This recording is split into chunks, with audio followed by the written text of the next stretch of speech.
DJ Vishwajeet और DJ Vishwajeet पहान कल्याणगंज गुन्नौर की धमाकेदार प्रस्तुति में फिर से गायक मिथिलेश नायक का आवाज।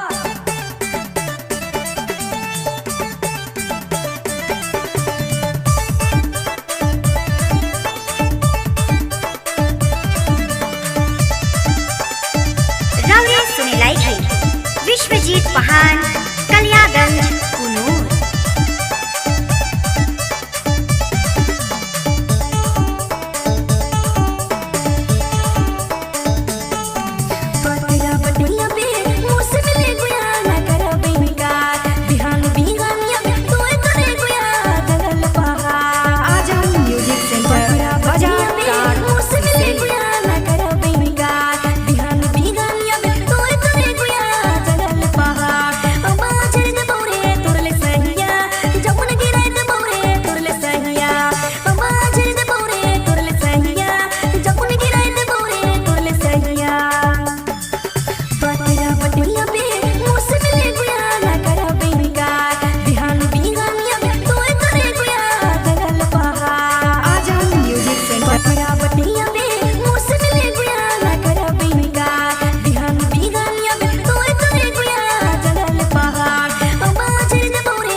और डीजे विश्वजीत पहान कल्याणगंज गुन्नौर की धमाकेदार प्रस्तुति में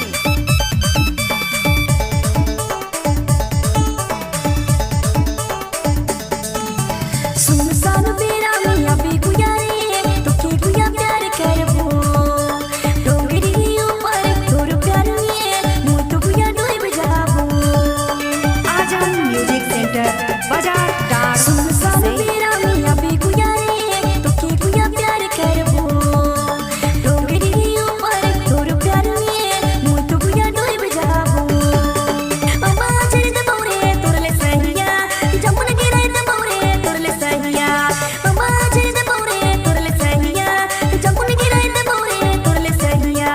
आजा म्यूजिक सेंटर बाजार टार। मुझसे गुया ना करा बेकार बिहान बिहानिया तो करे गुया जंगल पहाड़ पकड़ा बटिया में मुझसे गुया ना करा बेकार बिहान बिहानिया तो करे गुया जंगल पहाड़। आवाज दे बोरे तोरले सहिया जमुन गिरे दे बोरे तोरले सहिया। आवाज दे बोरे तोरले सहिया जमुन गिरे दे बोरे तोरले सहिया। आजा म्यूजिक सेंटर बाजार टार।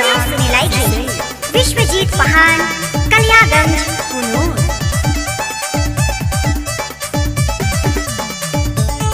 विश्वजीत पहान